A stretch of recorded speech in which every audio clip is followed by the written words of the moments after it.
Good morning बच्चों। आज का टॉपिक है बायोलॉजी से हाउ डू ऑर्गेनिज्म रिप्रोड्यूस, यानी जंतु जनन कैसे करते हैं। जनन का मतलब क्या है? What is reproduction? Reproduction is a process by which all organisms produce their own kinds to maintain their species। अपने जाति को पृथ्वी पर बनाए रखने के लिए रिप्रोडक्शन जरूरी है, जनन जरूरी है। प्रत्येक जीव, कुतिया का बच्चा कुत्ता,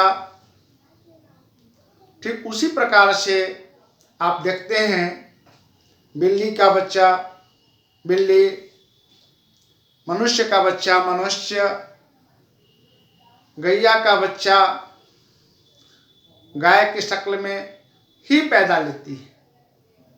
तो इस तरह से हम लोग देखते हैं कि सारे जंतु अपने जैसे संतानों की उत्पत्ति करते हैं। अब प्रश्न उठता है कि अपने जैसे संतानों की उत्पत्ति करने की प्रक्रिया कितनी प्रकार की हो सकती है। तो मैं सबसे पहले देखूंगा कि रिप्रोडक्शन क्या है। Producing their own kinds. बस अगर रिप्रोडक्शन की बात करें, क्या है, जनन क्या है, तो इसको शॉर्ट फॉर्म में आप लिख सकते हैं प्रोड्यूसिंग देयर ओन काइंड। मतलब अपने ही प्रकार की संतानों की उत्पत्ति करने की प्रक्रिया को हम लोग रिप्रोडक्शन कहते हैं, जनन कहते हैं। और इस जनन के अंतर्गत सारे के सारे लिविंग थिंग्स, चाहे वह प्लांट हो या एनिमल, दोनों ही अपने जैसे संतानों की उत्पत्ति करते हैं। लेकिन इनका मेथड अलग अलग प्रकार के हो सकता है। तो मैं इनके मेथड के बारे में बारी बारी से बताऊंगा। पहले आपको बता देता हूं कि दो तरह से मेथड है रिप्रोडक्शन का लिविंग थिंग्स में। वह क्या है? तो कहते हैं एसेक्सुअल रिप्रोडक्शन और सेक्सुअल रिप्रोडक्शन।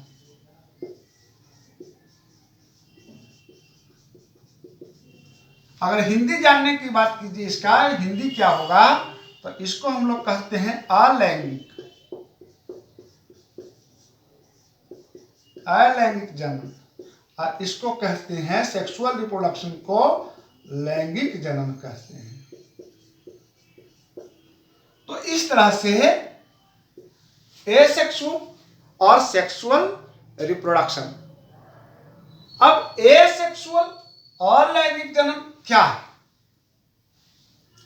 अलैंगिक जनन है जिसमें बच्चा जनन करने के लिए सिंगल पेरेंट की आवश्यकता होती है।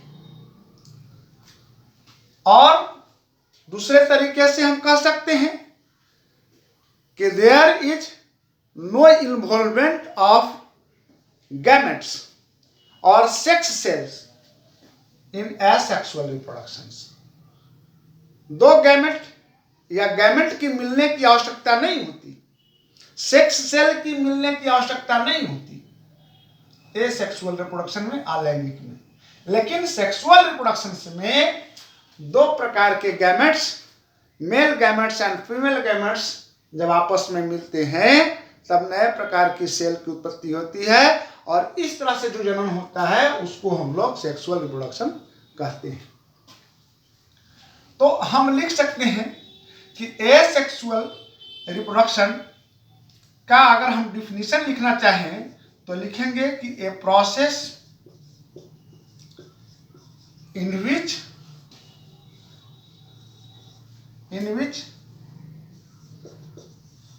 सिंगल पेरेंट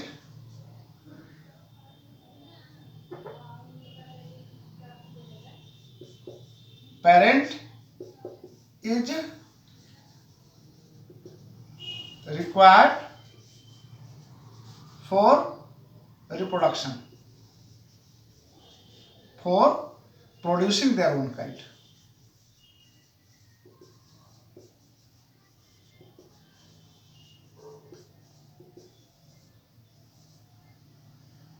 यानी कि एक ऐसी प्रक्रिया जिसमें एक ही जीव माता और पिता दोनों होता है और जनन करता है। इस जनन प्रक्रिया में रिप्रोडक्टिव सेल की आवश्यकता नहीं होती, गैमेट्स की आवश्यकता नहीं होती, सिर्फ पार्ट्स ऑफ बॉडी, शरीर के हिस्से से नए जंतु की उत्पत्ति हो जाती है, नए संतानों की उत्पत्ति होती है। तो ऐसे रिप्रोडक्शंस को हम लोग एसेक्सुअल रिप्रोडक्शन कहते हैं। हम देखते हैं कि कहां कहां एसेक्सुअल रिप्रोडक्शन होता है, किन किन जंतुओं में होता है। तो प्लांट और एनिमल दोनों में एसेक्सुअल रिप्रोडक्शन होता है। अगर प्लांट एग्जाम्पल की अगर बात करें तो अमीबा एक जंतु है जिसमें एसेक्सुअल रिप्रोडक्शन होता है। यूग्लिना एक जंतु है जिसमें एसेक्सुअल रिप्रोडक्शन होता है। हाइड्रा एक ऐसा जंतु है जिसमें एसेक्सुअल रिप्रोडक्शन होता है। या फिर हम सम प्लांट्स लिख लीजिए, इसमें भी एसेक्सुअल रिप्रोडक्शन होता है। रोज हो गया या नॉन फ्लावरिंग प्लांट्स हो गया, उसमें एसेक्सुअल रिप्रोडक्शन होता है। स्पाइरोगाइरा हो गया में एसेक्सुअल ईटीसी कर दीजिए। बहुत सारा ऐसे जंतु हैं, लिविंग थिंग्स हैं जिसमें एसेक्सुअल रिप्रोडक्शन होता है। अब हम एसेक्सुअल को थोड़ा सा और विस्तृत तरीके से पढ़ेंगे। अब आपको हम रिप्रोडक्शन की प्रोसेस में लगभग 7 प्रोसेस ऐसा बताएंगे जिसके तहत एसेक्सुअल रिप्रोडक्शन होता है। वह 7 तरीके कौन से हैं, 7 तरह से कैसे एसेक्सुअल रिप्रोडक्शन होता है। आप वीडियो में बने रहें और मैं आपको वो सारा के सारा बता देता हूं। एसेक्सुअल रिप्रोडक्शन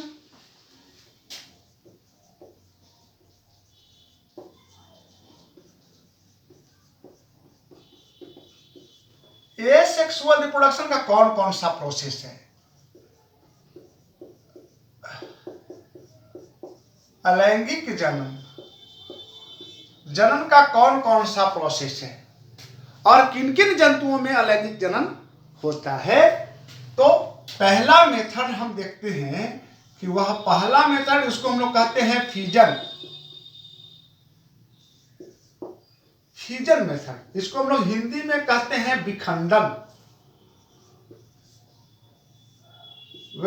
मेथड है। विखंडन मेथड क्या है? तो कोई एक ऐसा जंतु जिसका शरीर 2 हिस्सों में टूट करके अलग हो जाता है। कौन कौन सा ऐसा जंतु है? तो विखंडन में टूटना, यानी कि शरीर 2 बराबर भागों में टूट करके अलग हो जाता है। और इसमें क्या होता है कि क्रोमोसोम्स की संख्या बराबर होती है। परिणाम स्वरूप कहिए कि ट्रू कॉपी हो रहा है किसी जंतु का, हूबहू शक्ल में, रूप और गुण में एक जैसे संतान की उत्पत्ति होती है। तो ऐसे संतान की उत्पत्ति जो होती है वह फिजन मेथड से होता है। किसमें होता है? अगर एग्जाम्पल की बात करें तो पहला में लिखिए अमीबा। अमीबा एक जंतु है, कहाँ रहता है? फ्रेश वाटर में रहता है। फ्रेश वाटर, स्टैग्नेंट वाटर में जमा हुआ पानी जो फ्रेश वाटर है, उसमें अमीबा एक माइक्रोस्कोपिक जंतु है जो यूनिसेलुलर है, एक कोशिकीय जंतु है। कोशिका कैसा होता है? तो कोशिका किस तरीके से इसे गोल बना दीजिए, इसको हम लोग कह दीजिए कि यह सेल मेम्ब्रेन है या सेल बॉडी कह दीजिए, बाहर की भाग है, और इसमें न्यूक्लियस है, न्यूक्लियस है, और इसमें साइटोप्लाज्म भरा हुआ है इसमें। अब ये क्या होता है फर्दर, जब यह रिप्रोडक्शन के एज में आता है तो यह बीच से धंसना शुरू हो जाता है और इस तरह का बन जाता है, और बीच का न्यूक्लियस भी ऐसे होने लगता है, और अंत में जाकर के ये बीच से कट जाता है और एक अलग संतति सेल बन जाता है, एक अलग सेल बन जाता है। तो इस तरह से फिजन हुआ, फिजन में विखंडन हो गया, टूट गया। अब प्रश्न उठता है कि यह जो फिजन हुआ, टूटा, तो दो हिस्सा में बटा, दो हिस्सा में बटा, तो इसलिए इस फिजन को हम लोग कहते हैं बाइनरी फिजन, यानी कि द्विखंडन। द्विखंडन, बाइनरी फिजन, द्विखंडन, दो भागों में बटा। अमीबा में फिजन जो हुआ, विखंडित हुआ, लेकिन दो हिस्सों में टूटा, इसलिए इसको हम लोग कहते हैं द्विखंडन मेथड। ठीक है, अब हम आगे चलते हैं कि ऐसा और किसी जीवों में होता है क्या? बिल्कुल, द्विखंडन मेथड से और किस में होता है? तो पैरामीशियम में होता है। और किस में होता है? यूग्लिना में होता है। और किस में होता है? तो हम बैक्टीरिया में भी कह सकते हैं। और किस में होता है द्विखंडन मेथड से? तो पैरामीशियम, यूग्लिना। एक होता है आपका लिसमैनिया,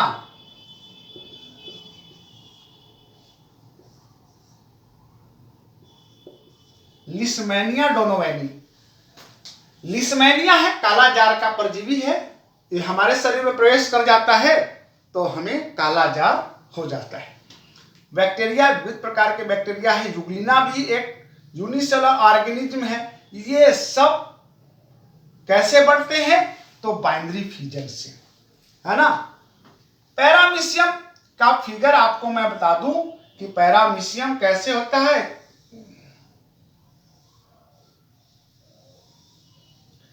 ऐसे होता है पैरामीशियम, और इसमें चारों तरफ सिलिया होता है,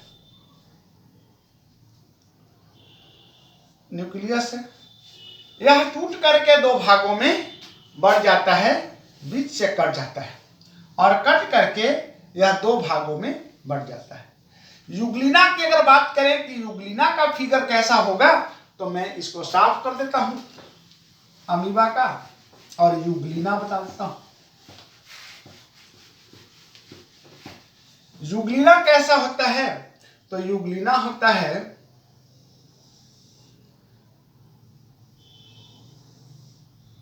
यूग्लिना से इसमें फ्लैजेलम निकला हुआ होता है, और न्यूक्लियस है, सेल बॉडी हो गया, फ्लैजेलम हो गया, और इस तरह से यह बढ़ता कैसे है?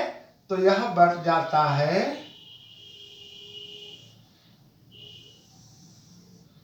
और दो फ्लैजेलम हो जाता है, दो सेल हो जाता है, और फिर यह यहां से कट करके अलग हो जाता है। इस तरह से दो भाग बढ़ जाता है, तो यह फ्लैजेलम है। लिसमैनिया भी फ्लैजेलम के जैसा ही, यूग्लिना के जैसा ही आपको लिसमैनिया भी होता है, फ्लैजेलम निकला हुआ होता है, सेल बॉडी होता है, सेल बॉडी में न्यूक्लियस होता है, और इस तरह से ये भी बाइसेक्ट करता है, सीधे ऊपर से लॉन्गिट्यूडनल बाइसेक्ट करता है और दो भागों में बट करके अलग हो जाता है। तो लिसमैनिया भी आपको, और बैक्टीरिया तो प्रोकैरियोटिक सेल है, प्रोकैरियोटिक मतलब प्राथमिक सेल्स होता है जो अनडेवलप्ड होता है, जो पूर्णतः डेवलप नहीं होता है। अब हम लोग आगे चलते हैं। अब प्रश्न उठता है कि फिजन तो हमने अभी पढ़ा, इसमें पढ़ा बाइनरी फिजन यानी कि द्विखंडन मेथड के बारे में पढ़ लिया। अब इसमें एक मल्टीपल फिजन भी होता है ना, इसको हमने कहा बाइनरी फिजन। फिजन दो प्रकार के हो गया, बाइनरी फिजन, और मैंने बता दिया कि अमीबा में, पैरामीशियम में, जुगलिना में क्या होता है, बाइनरी फिजन होता है, द्विखंडन मेथड से इसका विभाजन होता है।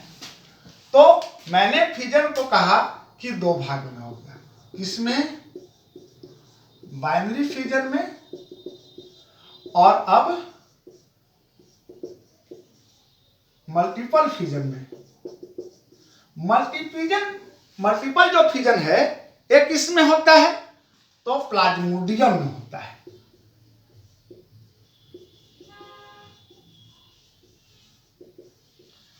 प्लाज्मोडियम क्या है, मलेरिया पैरासाइट है। यही प्लाज्मोडियम हम लोग के शरीर में प्रवेश कर जाता है तो हमारे शरीर में मलेरिया बुखार लग जाता है। यह प्लाज्मोडियम हमारे शरीर में एक सेल के रूप में प्रवेश करता है और इस सेल में अंदर अंदर बहुत सारे न्यूक्लियस टूट करके सेल का निर्माण हो जाता है, और एक बार बाहर वाला इसका भाग टूटता है, सेल बॉडी हटता है और बहुत सारे सेल बाहर बन करके निकल जाते हैं। इसलिए इसको हम लोग कहते हैं कि यह मल्टीपल फिजन के अंतर्गत में आता है। किस में होता है, तो प्रोटोजोन से है, और यह प्रोटोजोन्स मलेरियल पैरासाइट है और इसको हम लोग कहते हैं प्लाज्मोडियम वाइवेक्स, है ना। यह रिप्रोडक्शन का एक तरीका हुआ जो दो भागों में ना होकर के बल्कि बहुत सारे भागों में, इक्वल भागों में टूट जाता है, तो इसको हम लोग कहते हैं कि यह मल्टीपल फिजन हुआ। अब आगे आपको मैं बताने जा रहा हूं, आप देखिए इसमें कि फिजन जो मैंने बताया कि एसेक्सुअल रिप्रोडक्शन का, अलैंगिक जनन का पहला प्रोसेस मैंने बताया फिजन। अब मैं नेक्स्ट प्रोसेस बताने जा रहा हूं कि और 6 मतलब मैंने बताया कि 7 प्रोसेस मैं आज बताऊंगा आपको।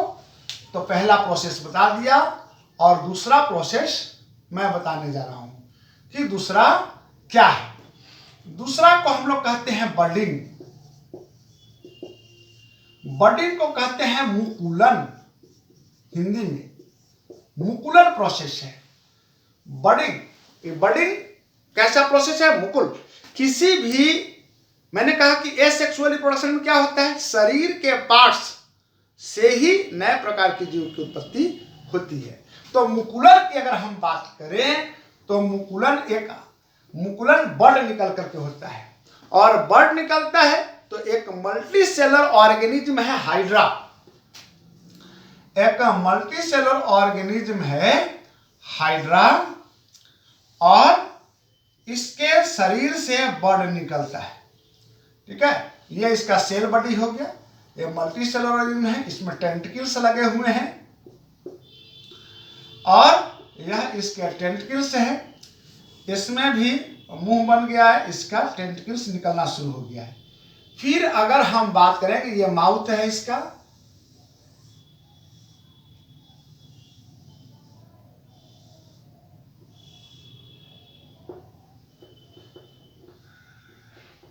फिगर बढ़िया नहीं बन रहा है, हाँ देखिए, ये इसका टेंटिकल्स है, ये माउथ है, ये बॉडी है, और इसका भी माउथ हो गया। यह बर्ड था और बर्ड यहां से टूट करके अलग हो गया और इस तरह से न्यू बेबी हाइड्रा बन गया। और ये हाइड्रा था, मदर हाइड्रा था।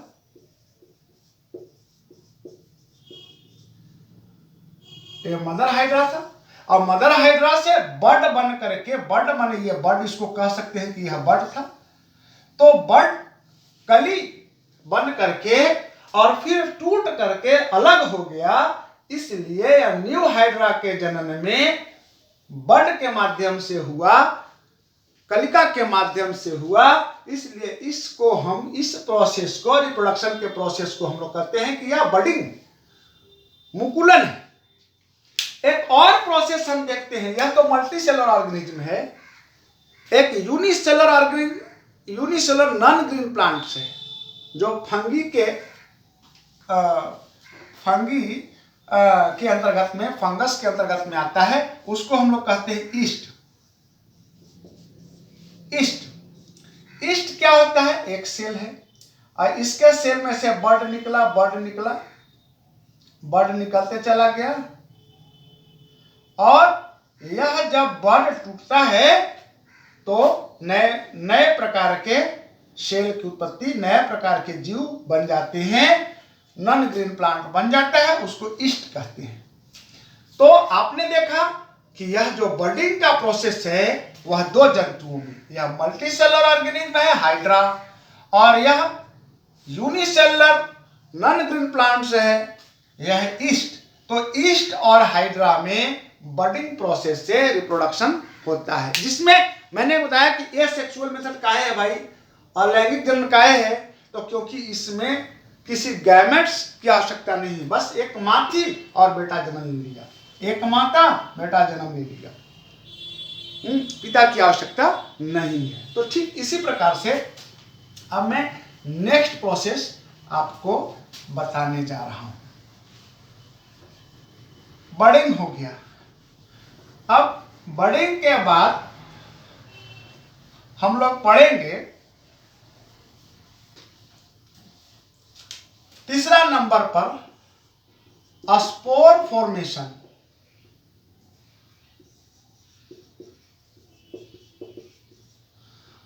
स्पोर फॉर्मेशंस को हम लोग हिंदी में कहते हैं बीजाणु जनन। बीजाणु जनन एक पौधा है, वो क्या पौधा है भाई? वो भी तो नॉन ग्रीन प्लांट्स है। और यह जो पौधा है नॉन ग्रीन प्लांट्स जो है, हम इसको बता रहे हैं, उसका नाम है राइजोपस। इसका अगर हम बात करें तो यह है राइजोपस, एक पौधा है। और यह कैसा पौधा है? तो आप ब्रेड अगर फेंक दीजिएगा मॉइस्चर से, उस पर राइजोपस पैदा ले लेता है। वो कैसा उसका बॉडी रहता है तो मैं बता दूं, इस तरह का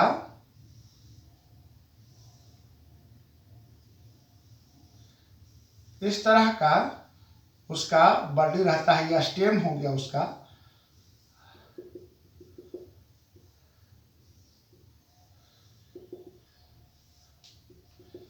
ठीक है, इस तरह का पौधा है, यह राइजोपस का पौधा है। इसको आप स्टेम बोल दीजिए, इसको स्पॉन्जियम कह सकते हैं।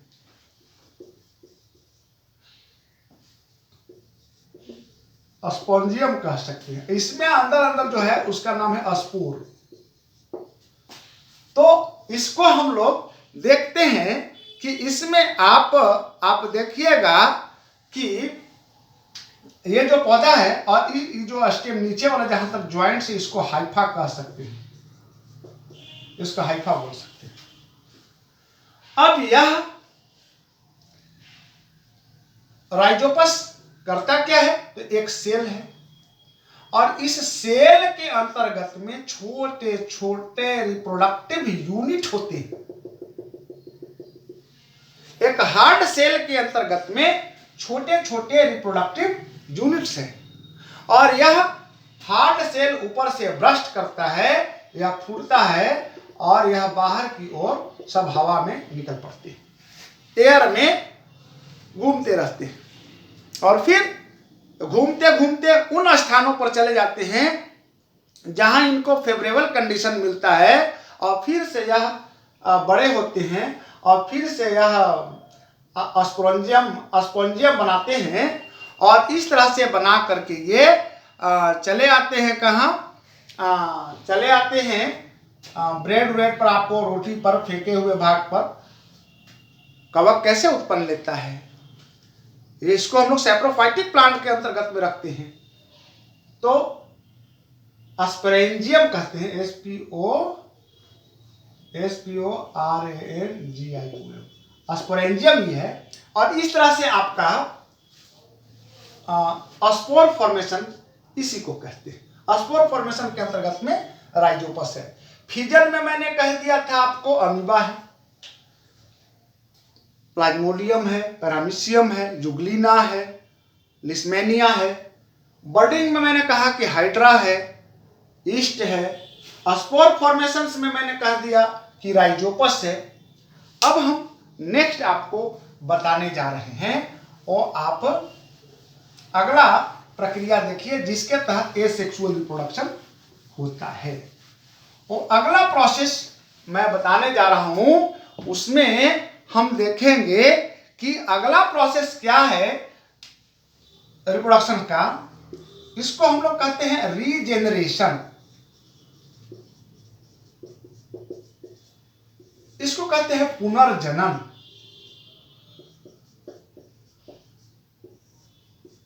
पुनर्जनन, रीजेनरेशन का ऐसा होता है।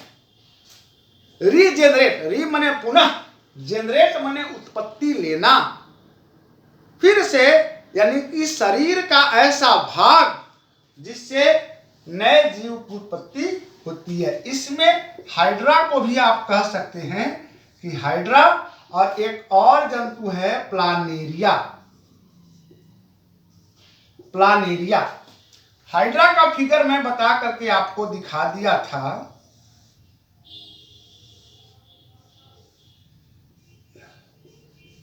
यह हाइड्रा है और प्लानेरिया का फिगर होता है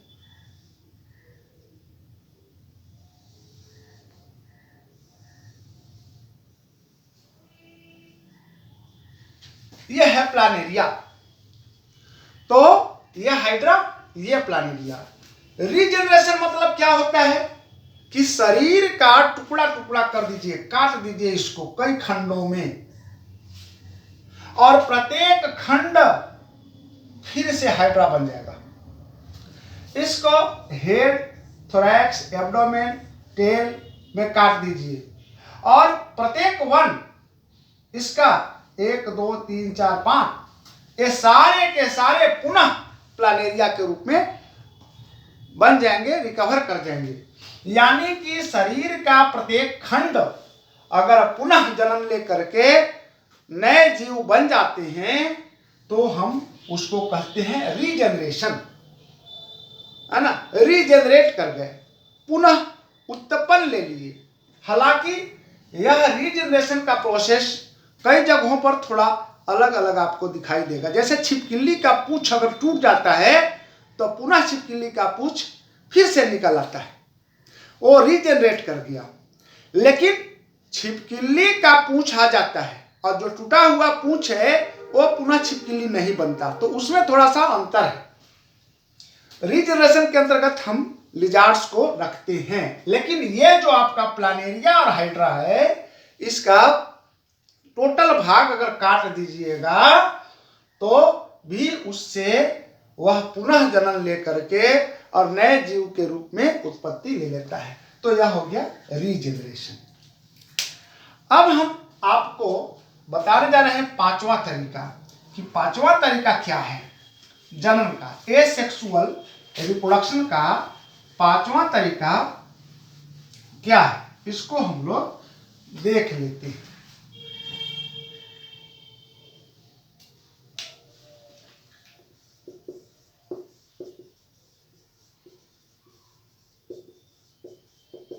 फ्रेगमेंटेशन। फ्रेगमेंटेशन क्या होता है, इसको भी आप फ्रेगमेंट से मतलब होता है खंड, खंडीकरण या चूर्णीकरण, अगर आप नाम दे दे तो थोड़ा सा अच्छा है। चूर्णीकरण, खंडीकरण, खंड खंड टूट करके अलग हो जाना। फ्रेगमेंटेशन का प्रोसेस क्या है भाई, एक इसका जो एग्जाम्पल अगर हम बात करें तो तो फ्रेगमेंटेशन के अंतर्गत में आता है स्पाइरोगाइरा।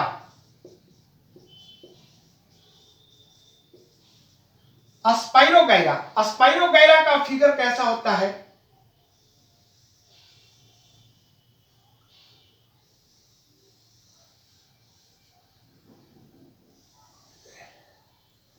स्पाइरोगाइरा का फिगर इस तरह से होता है। यह एक प्रकार का शैवाल है, शैवाल का ही अंश है, इसको शैवाल कहते हैं, एक शैवाल ही है, ठीक है। यह शैवाल है और इसका प्रत्येक फ्रेगमेंट्स टुकड़ा टूटता है और टूट करके, जैसे शैवाल कहीं आप देखे होंगे खेत में पानी जमा हुआ है, उसके ऊपर हरा हरा एक पौधा आ जाता है और वह सूख जाने के बाद उसके छोटे छोटे कण टूट करके खेत में विलीन हो जाते हैं और पुनः फिर पानी उसमें आता है तो वो खंड खंड टूटे हुए भाग पुनः शैवाल के रूप में परिणित हो जाते हैं। तो उसका एक शैवाल का ही रूप है स्पाइरोगाइरा, उसका ही एक यूनिट है स्पाइरोगाइरा। और यह स्पाइरोगाइरा में फ्रेगमेंटेशन प्रोसेस से रीजनरेशन या जन्म की प्रोसेस होता है। तो इस तरह से हमने आपको बताया। अब एक प्रश्न और है आपको, नए किस्म का जो प्रोसेस है उसमें हम कहते हैं टिश्यू कल्चर। छठा,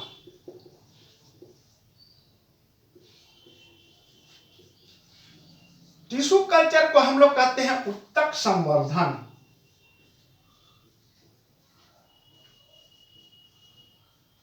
उत्तक संवर्धन है, यह क्या है प्रोसेस? तो किसी भी प्लांट या एनिमल के टिश्यू को निकाल करके और साइंटिफिक मेथड से उसको साइंटिफिक कल्चर में डेवलप करके न्यू प्लांट्स को उत्पन्न करने की प्रक्रिया को टिश्यू कल्चर कहते हैं। टिश्यू कल्चर हो गया। अब 7वां नंबर पर आपको मैं जो बताने जा रहा हूं वो है क्या? Vegetative propagation.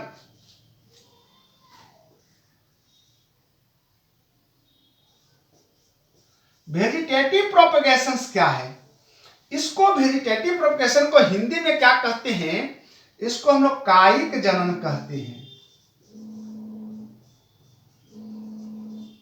कायिक जनन कहते हैं। वेजिटेटिव प्रोपगेशन हो गया, इसको हम लोग कहते हैं कायिक जनन कहते हैं। कायिक, काया से मतलब है, काया मतलब क्या होता है? काया मतलब होता है शरीर और जनन मतलब जन्म लेना।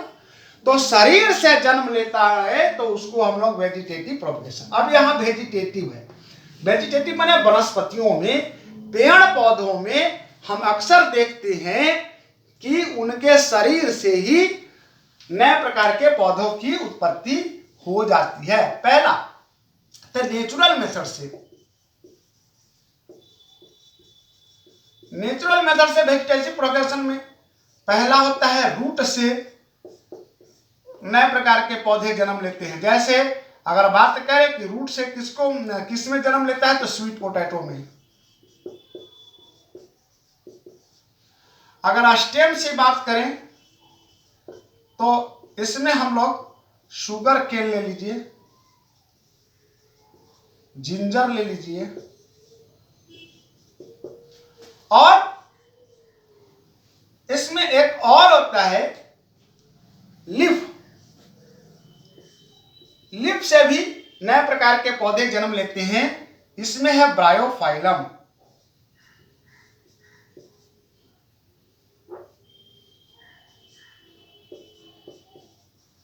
ब्रायोफाइलम नामक एक पौधा है जो लीफ से जिसका नए पौधे की उत्पत्ति होती है। यानी कि रूट से स्वीट पोटैटो में, स्टेम से प्रोपगेशन किसमें होता है? शुगर केन में और जिंजर में। लीफ से किसमें करते हैं? तो ब्रायोफाइलम में। लेकिन आर्टिफिशियल मेथड्स भी है वेजिटेटिव प्रोपगेशन का। अब हम उसको बताते हैं कि आर्टिफिशियल मेथड्स कौन सा है वेजिटेटिव प्रोपगेशन का। आर्टिफिशियल मेथड्स,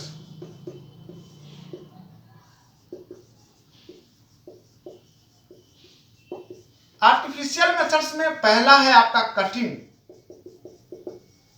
कटिंग मेथड किस में होता है? तो रोज में। दूसरा है लेयरिंग।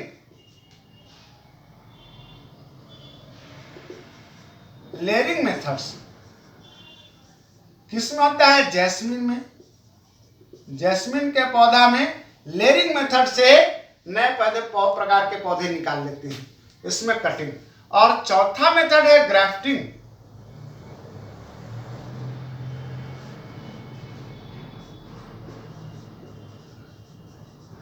ग्राफ्टिंग मेथड, इसमें एप्पल की अगर पौधा ले लीजिए तो उसको हम लोग कटिंग करके और नए प्रकार के पौधे बना लेते हैं। कटिंग मतलब है गुलाब के तना को काटिए, गाड़ दीजिए।